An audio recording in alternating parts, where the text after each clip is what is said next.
kung babalikan yung inyong roof, the architectural plan doon sa section of view, kapag kailangan nyo ipakita ang detalye ng roof, lalagay nyo doon sa sectional view na si roof detail. Okay? So, ito ngayon yon. So, kapag gagamit kayo ng hip type roof, ibig sabihin, kailangan ipakita nyo yung detalye. Gagamit kayo ng wooden truss or steel truss. Okay? So, ito yung gagawin natin. So, gagamit tayo ng scale na 1:300. Ano? Ito siya. 1:300. Visible ba siya? Ayun. 1:300. Yan. Okay? Now, gawa muna tayo ng beam. So, once you got the center of your drawing surface, ayan. Okay? Gawa tayo ng beam. So, sabi natin dun tutungtong yung trusses natin. Okay? So, 1:3. Let us use 6 meters. Ayan. 6 meters. 1, 2, 3. 1, 2, 3 yun. Okay. Then 1, 6. From the center, from the center 3. Then going to left is 6 now. Ngayon, depende sa design ninyong slope. Yung slope, yung inclination ng inyong top chord. Okay, kabilaan. Now, so ngayon, gagamit lang muna tayo ng around, siguro ay 1.5 meters. Okay? 1.5. So, ito yung gagamitin natin 1.5. Check natin. Pakita natin. Ayan, 1.5. Ayan. Sukat tayo ng 1.5 from the top of the roof beam. So, this is 1.5. Okay, 1.5. Then, from that 1.5, okay, we will connect that from the edge. No. Yes, let us get first the center pala. So, project tayo. Yan. So, 1.5. Kukuha tayo ng lapad ng ating gagamiting king post. So, yung lapad yan. So, ang gagamitin nating lapad at kapal ng king post. Ayan. So, ang gagamitin nating kapal niyan, sabi ay kalimitan ay that is 0.10 or 4 inches 2x4. Okay? So, this is 10, 20, 30, 40, 50, 60, 70, 80, 90, 100. Ano? So, itong maliit na yan from 1 span na yan, that is 0.10. Sukat tayo ng 0.10. Ayan. 0.10. Okay? Then, drawing tayo. Yan. Yan. Okay? So, from the height of that, itong center natin, okay? From the top, from the top of that inclination, okay? So, kanyang slope, sukat din tayo ng 0.10. Since ang gagamitin natin top chord ay yung D4 din, 2x4. So, yung kalimitan na ginagamit ko. From the top, sukat tayong down, pababa, tandaan from the top of 1.5 is sukat kayo down ng 0.10. Okay? Sukat kayo ng 0.10, Yan, 0.10. Okay, now, from here naman, doon sa end ng inyong beam, okay, sa end ng inyong beam or roof beam, sukat tayo pataas naman ng 0.10, 0.10. Dapat makita nyo 0.10. Sukat natin ito, focus natin 0.10. Ito ha. Point 10. Okay? So, dapat makita nyo yung point 10 eh. Yan. Pakita natin point 10. Ito siya ha. Point 10. Yan. Point 10. Ayan. Then, after that, okay, connect natin yung dalawa. Ano? Yung top. Yung top niya. Top to top. Point of reference. Ayan. Top to top. Then, bottom to bottom. Okay, ayan. Connect natin siya ha. Bottom to bottom. Focus natin. Ayan. Ayan siya ngayon. Okay. So, mag-stop kayo dito ngayon. The same on the other side. Dito. Sa right. Ano? Ayan. Dito, susukat na lang din tayo ng point 10. Pataas naman. Point 10. Okay. So, point 10, that is your top chord. 2 by 2. It depends ha. 2 by 4, I mean. 2 by 4. Then, again, let us do the same procedure. Ayan ha.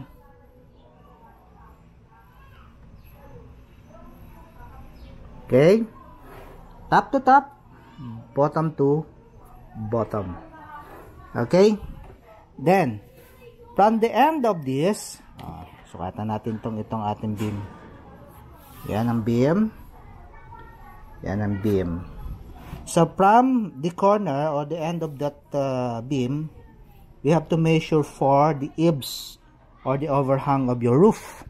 So, kalahati ng plywood, that is 0.60. So, 120 kasi ang lapad ng isang plywood. Ano? So, para madali ang pag-cut. So, 60 or 0.60. Ayan, ano? Ayan, 0.60. 1 to 300 tayo. 50, 60. Okay? So, point tayo dito. Okay? Then, draw vertical line. Okay, yan na siya ngayon. Diyan na ngayon ipapako yung ating Cenepa or di fascia board. Okay? So, sa ginawa natin vertical line na ito. Okay? The same way on the other side. Okay? On the other side tayo. So, cut din tayo ng point 60 from the end of the roof beam. O, ayan. Yan ay magiging overhang. Tandaan nyo, ito na susundin ng gagawa o ng civil worker or carpenter. 0.60. Okay? Ayan siya ngayon. Now, since we have the king post now, ayan na siya, king post. From that center, or center of that king post, we have to measure 1.5. So, depende sa design ng inyong position, or 1 meter, depende sa position ng inyong second vertical web member, or the king post. Okay? So, lalagyan natin ng isa pang stud dito. Let's measure, or let's get 1 meter lang. 1 meter, 1 meter, okay, 1 meter, and then 1 meter. Dagdagan natin. From that 1 meter, that will be the center of your point 10, no? So, i-adjust natin siya, gigit na yung 1 meter na yun, sa point 10, ayan. Point 10. The same way on the other. Point 10. Siyempre, dapat gitna yung inyong spacing, no? Ayan siya ngayon. Ganon din sa kabila. So, 1 meter, center ng point 10. Then, 1 meter, center ng point 10. Okay?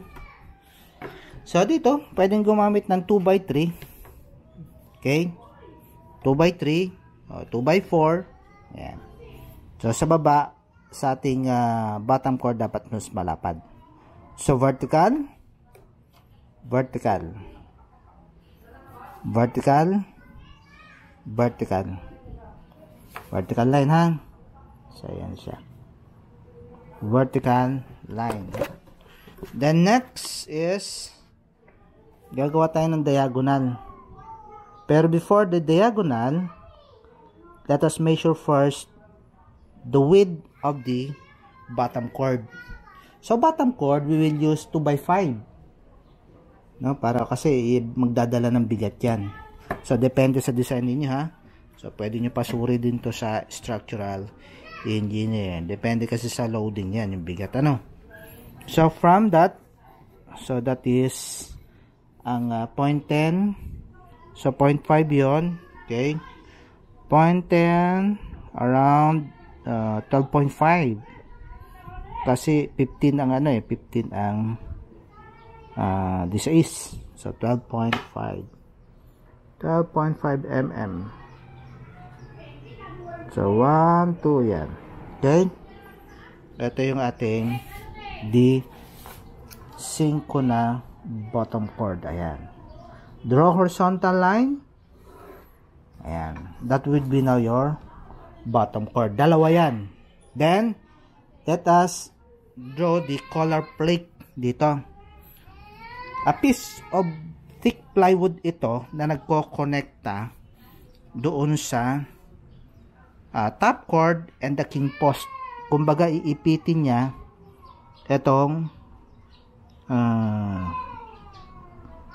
iipitin niya tong ayan siya, iipitin niya yung king post and the top chord. Ayan siya, gagawin niya siya dyan, naka-indicate yan. Okay, so the same with on the other vertical web member. So itong pangalawa, queen post. So pwede niyo siyang lagyan para ipit sila. Kasi mahirap magpakoy sa ganyan eh. Okay, kapalan natin. Yan. Yan. So, this one. Make sure nyo na makakapitan, may kakapitan yung ayan. Yung inyong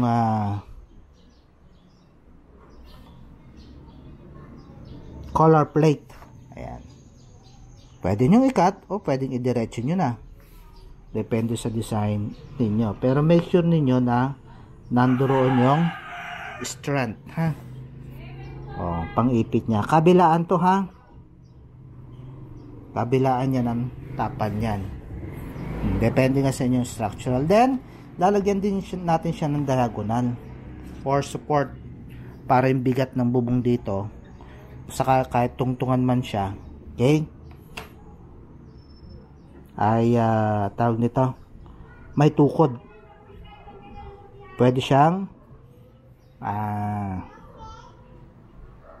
makasalo na mabigat na bagay. Okay, from here pwede kayo magsukat na dito ng 0.10 na yan, 0.10. Ito, since this is 0.5, 0.10 din dito. Okay, kasi ito ang magtutulakan, yung dalawa na yan, ha? Kaya from here, ito gagamitin nating support niya. Kaya dito tayo kuha ng 0.10. Mula baba naman, din dito, pataas is 0.10. Saka tayo gawa ng diagonal line. This is now your diagonal brace. Ayan. Okay? Yan na siya ngayon. Ganon din dito sa preceding vertical studs. Okay? So, i-connect nyo na lang to dito. Meron na kayong 0.10. Ayan. 0.10 as your reference. Then, from here, automatically, dito naman siya, Ayan. 0.10 connect. Then 0.10 connect. Dito rin, ha? Ayan siya. Dito pwede nyo rin lagyan ng brace. Okay. Depende rin sa inyo. Ayan siya. 0.10. The same width. That is 0.10. O kahit yung ano lang the truss. Pwede na. Specify nyo naman sa inyong specification. Kung ano yung gagamitin na braces niya. Web member. As simple as that. You can have now your truss. Okay? Just to see it clearly, iaano natin siya i-ink. Okay? Ink muna natin.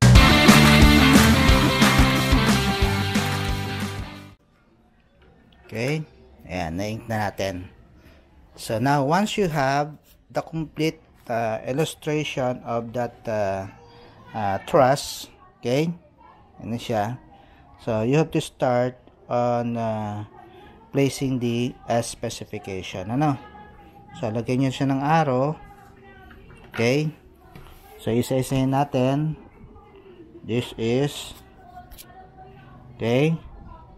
Yan. Color plate. Ilagay nyo lang ang inyong mga specification make sure na nakaayos.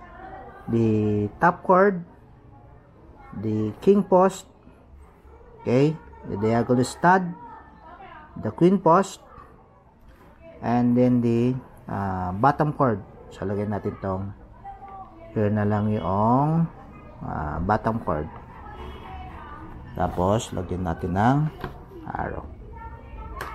Pwede siyang 60 degrees.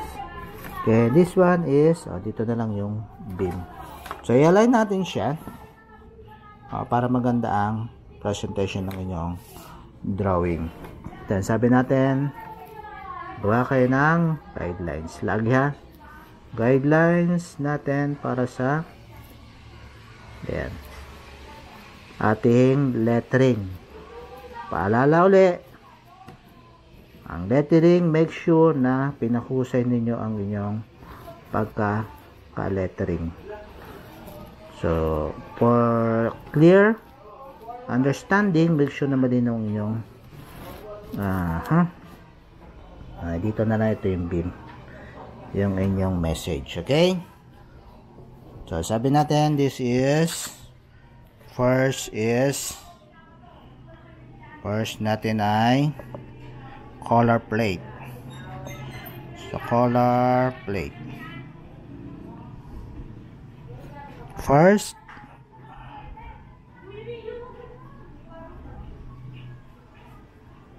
color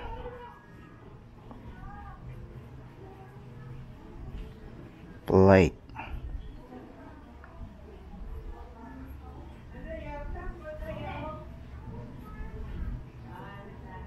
Second is the top chord, right? Top chord yung ating next.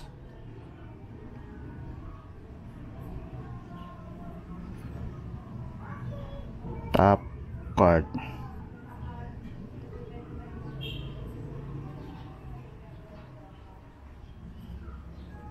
Ayan.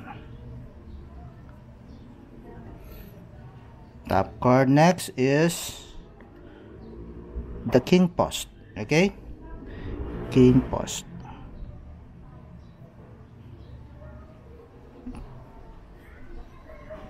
King post.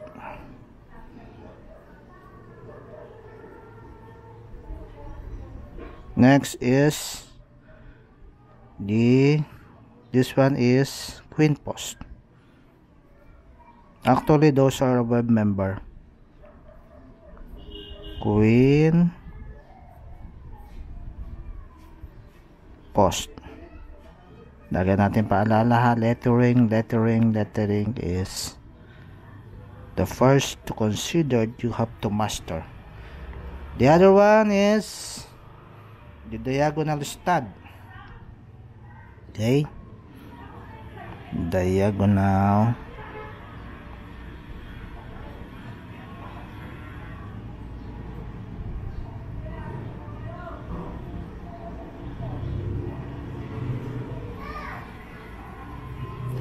stud.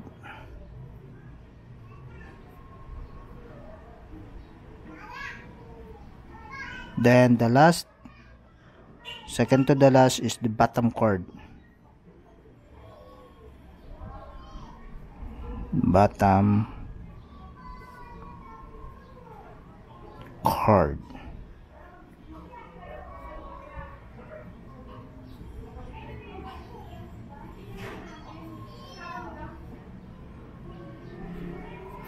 Then the beam.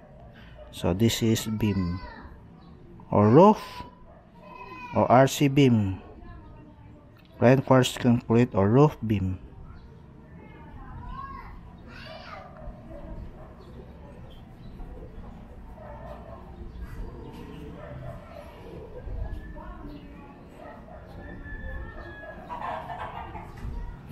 Then place your arrow.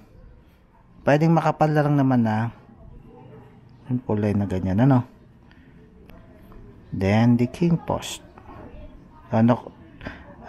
color plate, I mean this is the top chord, then the queen post, then diagonal stud, panan nyo lang siya, then the bottom chord, then siya, then the beam. Okay, so ngayon, so once you have to place the gutter here, lalagyan nyo rin siya ng note dito, no?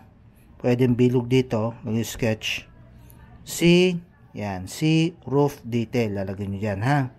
So, specify, roof detail, gutter detail, ano? Lalagyan nyo rito, C, gutter detail. Okay? So, ngayon naman, yun ipapakita nyo sa susunod na drawing ninyo kung paano install ang gutter doon sa kanyang roof o kaya doon sa kanyang trusses. Okay, so next activity natin iyan. So that would be now your sample construction of truss. Lagay natin dito sa kanyang title. Okay, lagay natin ay truss detail. Okay, so sabi natin 5 mm.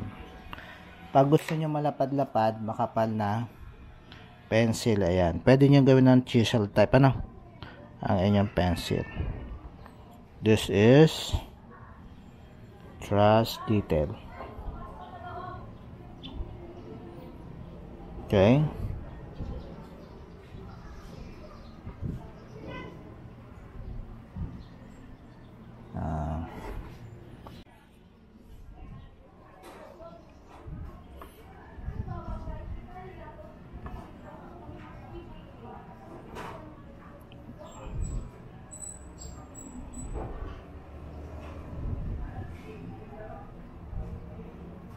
Truss detail.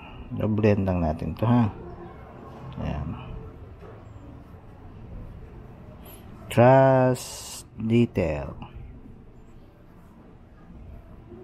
Then ilagay nyo yung kanyang scale na ginamit. Kung ang inyong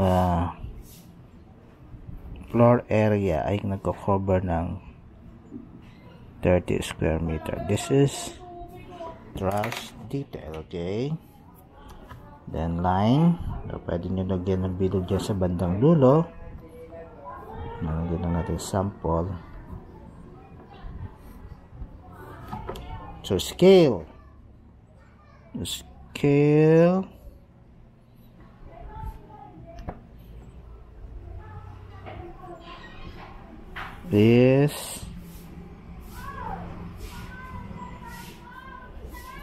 1:300.